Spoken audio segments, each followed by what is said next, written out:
mares are not. Mares are like everything else. This female, you know, they have them good days and bad days.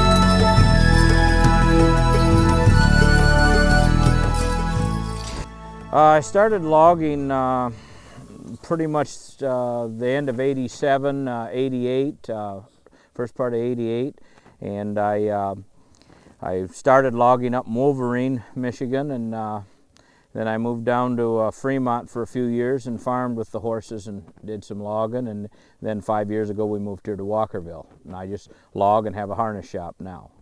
I left GM, took a buyout and left the winter of 87 when they closed the plant in Flint. My family have all logged and farmed at one time or another. A lot of your farmers years ago were loggers in the winter time and farmed, you know, during the rest of the year. And that's pretty much what my family did. My dad had a logging business years ago, and as a boy he'd go with his dad and cut in the woods, and as you seen in that picture, my great-grandfather did too when they were first settling that country. Well, these are Percheron horses, originated from France, and they were the horses, well, like you've seen in my great-grandfather's picture. That's what he had. They were the mainstay of American agriculture, and they were your main breed of horse, of your workhorse till in the mid-30s, and then your Belgians started to become more popular. And that's probably your most popular draft horse today is your Belgian. And Belgian and Percheron people are a lot like Ford and Chevy people, and I like to tell the Belgian guys they didn't get here till all the work was done.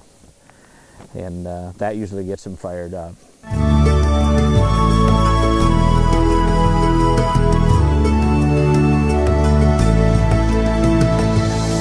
This is a two-horse evener.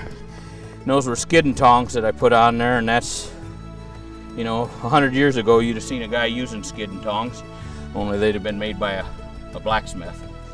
One of the biggest things with a young horse isn't so much teaching them to pull as it is teaching them patience. Whoop,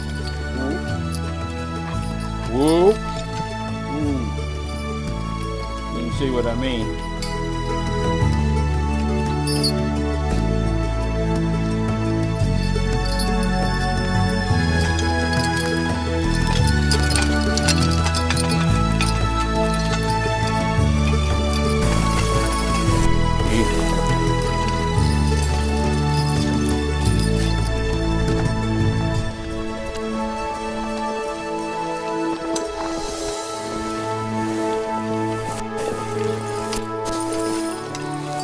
Depending on the weather and stuff, sometimes this is the best job in the world. In the fall when you don't have any bugs out or anything, and temperature is just about the right temperature, and it just I couldn't think of anything else I'd rather do. The horses I work in the woods are generally shod with drill tech on the bottom of the shoes, and this time of year between their hoof and the shoe is what they call a snow pad. It's a hard plastic pad, and the bottom of it is round like a baseball. And when they step down, it goes up, and when they pick the foot up, it pops back out again. It self-cleans. We get a lot of wet snow in this part of Michigan, and that keeps them self-clean so they don't get a big build-up and spend all day cleaning their feet out.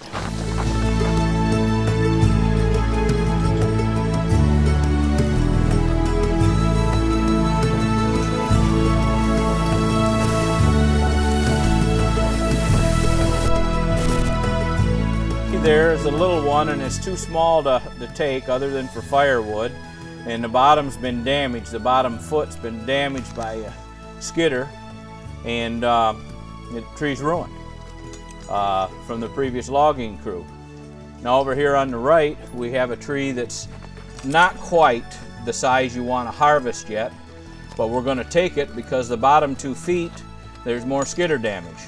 And they ruined a tree that had a small, had a low-end veneer log in it, and now it doesn't.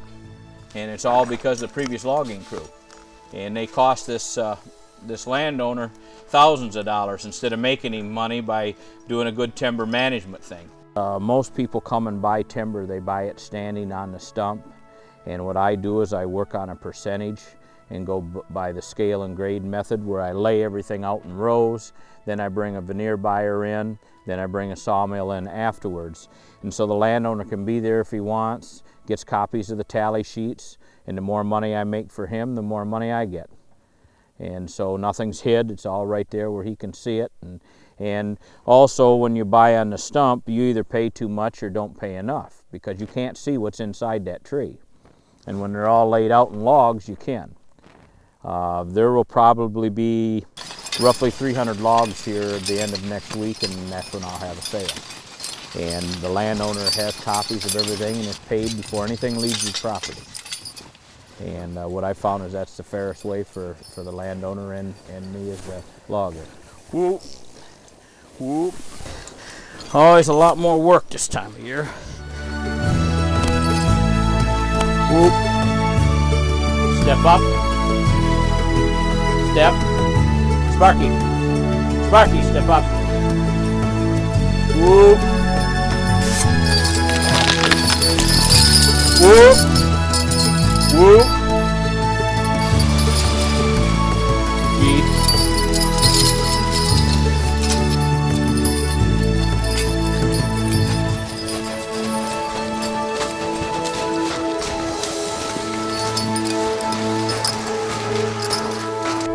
Yep.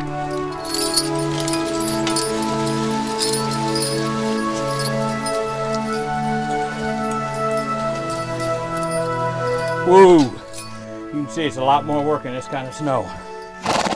There it goes. What we do is we short skid on the ground like this to a trail, and then I drive that machine down and pick the logs up and carry them out of the woods.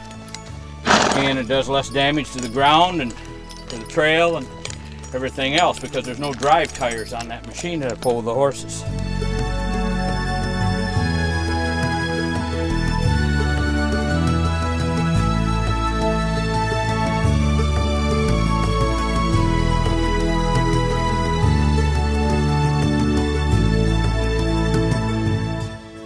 This is called a Majako log loader. It's got 4-wheel brakes, hydraulic brakes, downriggers. It'll reach out 14 feet. It'll lift up to 2,500 pounds. It'll swing out 360 degrees. It'll go all the way around. Got a pass-through clam. Close down to 4 inches, open to 48. 14-foot reach. Now that I'm getting older, it helps me put in a longer day, and it actually makes me more efficient